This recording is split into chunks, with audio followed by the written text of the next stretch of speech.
I've teased this enough in Reels, I think, but it's time for us to talk about Pretty Boys Are Poisonous by Megan Fox.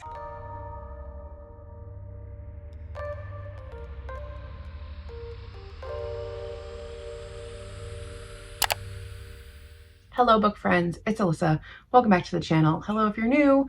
I have made a couple reels now about reading this poetry collection by Megan Fox, and I really do need to talk about it a little bit. I have one other review of a poetry collection on the channel that I can remember, and that is for Dakota Warren's collection of poems. I was surprised by how much I did not hate that collection and the potential of her writing with some practice and workshops, etc., etc.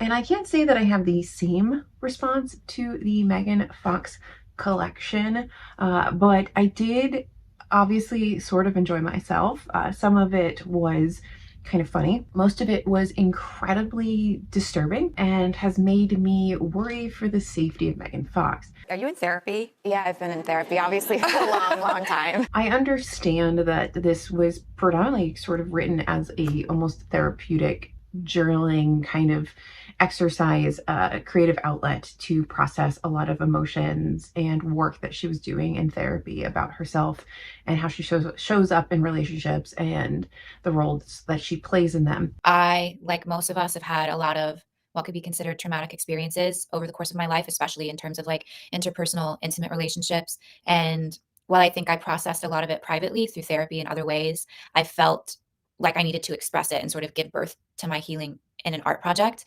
And I don't really feel like that's something I can do being an actor. So I turned to writing as a form of healing and to experience some catharsis. And that's how the book came to be. It does very much read like that. It reads like somebody's diary of like journal entries and poetry to explore your feelings, etc., etc. And though I do think that this is in many ways very relatable for somebody that is constantly getting into toxic relationships and is trying to explore why they may be in those toxic relationships, I also, from a literary perspective, it's not very good.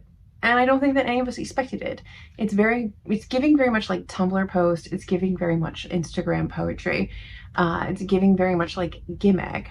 But I appreciate what this probably has done for her as a person, as somebody who does write bad poetry, that I call bad poetry, because I write it to express whatever I'm feeling. I do understand the value of using writing and in particular poetry to explore your emotions, and I think making bad art is sometimes a very important step mentally to the process, etc., etc. There were a couple that did make me laugh. There were a lot that made me scratch my head. Originally, I did think that the art in the book was, right off the bat, I was like, oh, did Megan Fox draw these? Because these are beautiful. The art in here is absolutely stunning. There's one that I flagged in particular that I really liked that had a nice Art Deco kind of feel to it, but like Art Deco meets pinup, really like that. But then, you know, I read the about section, and it's a Japanese artist, I believe. Their work is phenomenal. But they're just sort of peppered throughout these really beautiful images, and they do sort of correspond with a lot of the things that are being discussed in here. And I do think there's boomies, but I do think that they are quite lovely. I think it's a nice touch. What I didn't like in terms of like the structure of this book is I don't understand why there's so many blank pages. Why is the left hand side almost always blank unless it's an image? Very rarely is it filled with actual text. It's very strange to me. It feels like you're padding out this collection to make it a little larger, as opposed to including maybe other works or more mixed media or something else. Like if you wanted to beef this up, you could have added more things to those sides of the page, and that didn't happen. So like this happens sometimes, but most of the time it looks like this. That was really strange to me. I understand that these poems are relatively short. Most of them are just a few lines. It's not multiple stanzas for the most part, but it just felt a bit strange to have so much blank space in the book. Didn't like that. Don't understand why that choice was made. It is a little bit like woo-woo, but like edgy woo-woo. I will read the beginning intro to it to give you like a taste, I guess, of the tone of everything that's in here, and I'll read a couple poems to you, and some of the ones that have me concerned for the safety of Megan Fox. But anyway, so it says, "Dear reader, all of my healers tell me that my throat chakra is blocked. In case you aren't familiar, the throat chakra is the energy center that is related to communication. Usually when someone's throat chakra is closed, it's because they are not able to identify their feelings and articulate them in a way that is aligned with their emotions and intentions. I don't have this problem. My problem is that I deeply identify with my feelings and have multitudinous ways of articulating them, but I am not able to express them because when I do, it has made the men who have loved me intimidated, inadequate, and insecure. So I have spent all of my life making myself small so that others can feel confident. I have a savior martyr complex. I have always believed I am meant to be a sacrificial lamb, a ransom for the soul of whichever beautiful, broken, self-absorbed idiot is currently hunting me down and draining the life out of me. I am at once jaded and naive. A hopelessly romantic open wound of a human with a blisteringly sardonic sense of expression that I keep mostly repressed, except for the rare red carpet moments or interviews when these observations kamikaze themselves from my mouth because I can't bear the weight of the artifice anymore. But then one day it happened. One of said idiots finally broke me, and from me poured these poems featuring previously unspoken feelings of isolation, torment, self-harm, desperation, longing, restlessness, rage, and self-anguish. These are the experiences of many of us that I now give voice to in these poems. This book is for anyone who has given much more than they received, or for anyone who struggles to believe they deserve to be heard. This book is also for me because, fuck, I deserve better. Love, Megan." I never thought of myself as an author before or a poet per se, but this felt like the right space for me to express these particular things. Love the premise of this. Love the fact that these are probably relatable. How many of us have been in absolutely just like one toxic relationship after the other, and you realize, yes, they might have been the problem, but you're the one who keeps going to them, so maybe you need to work on you, right? Love that. But I think you can hear the language a little bit and you understand why I might not really like a lot of these poems. I will say that what I do want to see more of in celebrity, like literary things, is when you break up, can one party write a collection of poems so that I can voyeuristically look into your relationship a little bit? It's so much better than TMZ. But anyway, I have a lot of questions about what has been going on with Machine Gun Kelly. A lot of questions.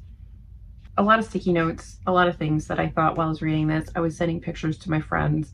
It's a little crazy, some of this. I'll start with this one that I tagged, and I want to know how literal some of this is. "Mornings after you would hurt me, I would wake up and make your coffee, put on a sweatshirt so you wouldn't have to look at the bruises you left. I wouldn't want you feeling guilty because, like you say, this isn't your fault. Your parents abandoned you. No one ever taught you not to. It's just because you love me so much. You don't know how to control all the passion you feel.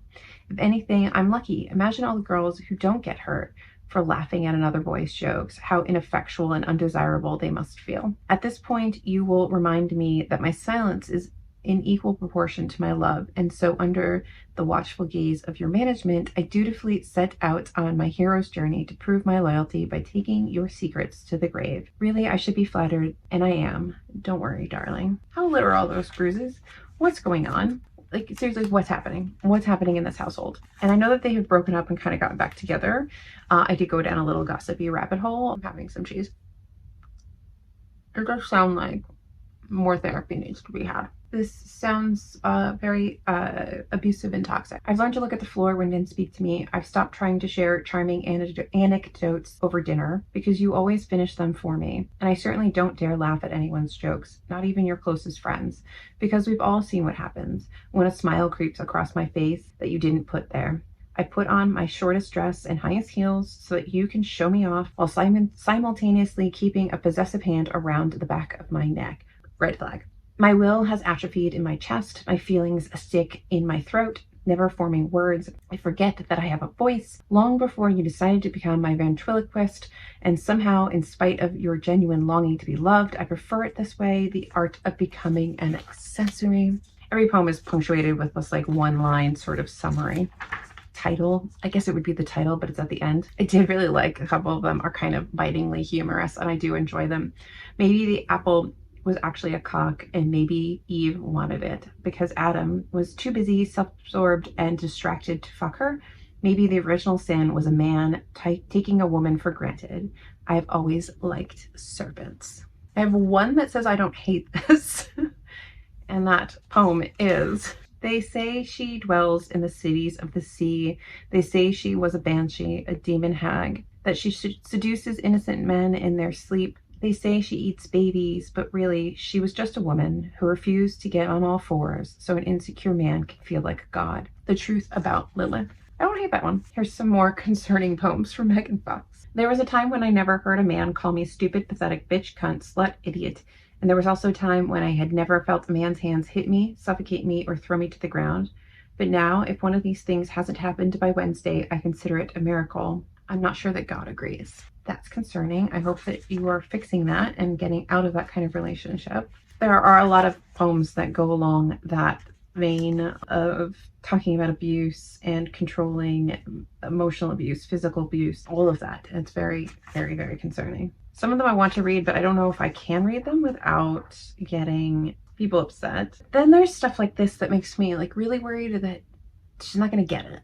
She needs to get out. Go on a date, they say. Go have fun, they say. You could have anyone, they say. It doesn't matter how many times I tell them that my soul has been seeking you for as long as I can remember, that I had an image of you in my mind when I was a child, that my heart sent out a sonar for so many years, gray and lonely, my hope vanishing, my body aching, until I finally found you again, and instantly I recognized you. Soulmate, secret love, tormentor. No, you don't make sense to them. How can love look like this, they ask. I don't have an answer that satisfies them, but I know that if this breaks, there is no other.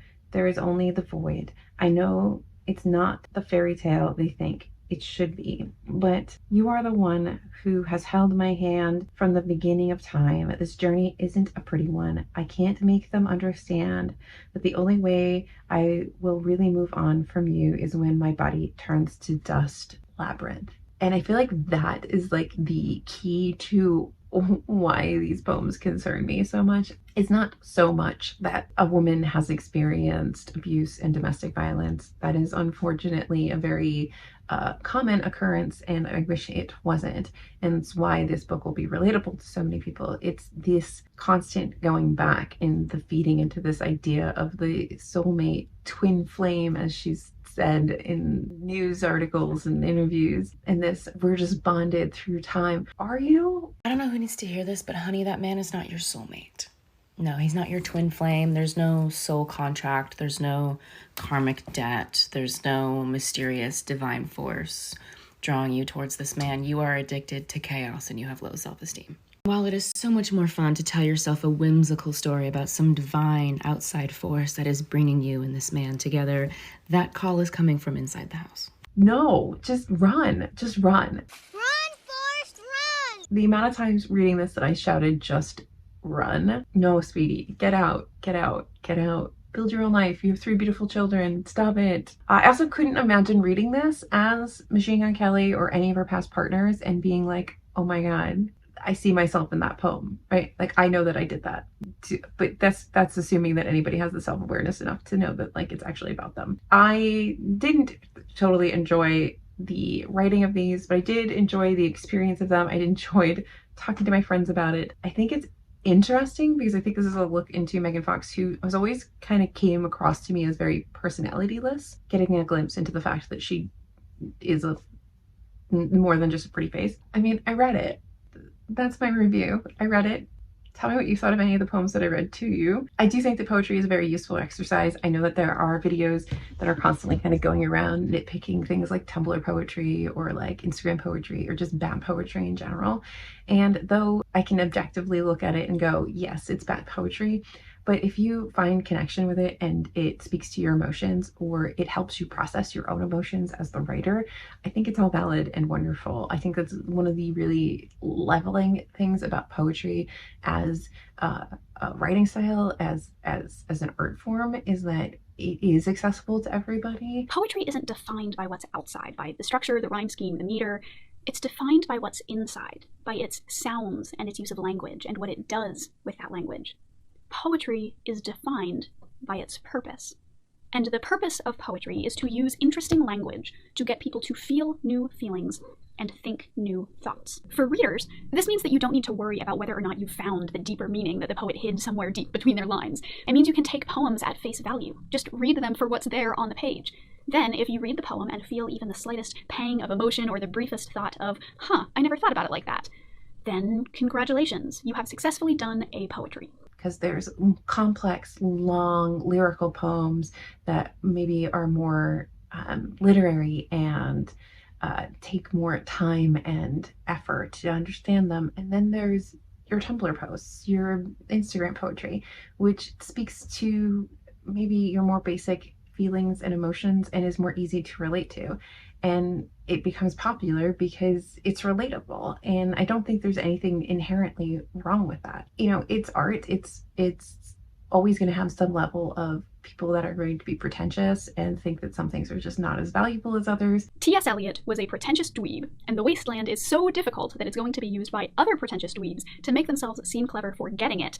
And that's going to make people hate poetry and poets and anyone else who studies poetry. But I think, especially as the writer, if writing technically bad poetry helps you process your emotions, especially if you're going through something like abusive, toxic relationships, it's valid, it's wonderful. And I think putting out a collection of poems that speak to that experience isn't necessarily bad. I feel like people will relate to this. I feel like it is a beautifully compiled collection with the art, and the book itself is beautifully done, which I would hope they would do for a celebrity anything. I hope that there are people that pick this up and genuinely enjoy it and can see parts of themselves in these poems. I just don't like that there isn't as much pushback on how toxic it is to be in relationships like this and how you need to get out of them. I think there is still a reliance on this idea of the twin flame and the soulmate and the I know that this is bad, but we're meant for each other, so we're gonna fix each other. And some things you can't fix and you shouldn't have to fix. You should just, a good partner is going to, I don't know, not choke you and beat you and possess you. I feel like that's basic. Hopefully this was enjoyable for you. I'd love to know your comments down below. If there's any other poetry collections you'd like me to read and talk about. I kind of enjoying these more celebrity adjacent YouTuber, booktuber, writer-tuber collections. I'm not an overly judgmental person when it comes to poetry. I feel like poetry is like visual art, or any other kind of art form. If it gives you an emotion, if you feel a connection to it, if you are inspired in some way by the words on the page, then the poems have done their job. And whereas I might not enjoy something, there may be somebody else who really, really does. And I get all literature is that way, but I feel like poetry is so much more personal that you see it even more when we're talking about poetry. I didn't really like the collection. I feel like others might. It's not the worst thing I've ever read. It's not particularly terrible, but I really would like this woman to get out of a relationship with whoever might be abusing her in any way, shape, or form, because I don't wish that on anybody. Thank you guys for watching. Like and subscribe, and I'll see you in my next video, whatever it may be, because it's my channel and I can do whatever I want. Bye.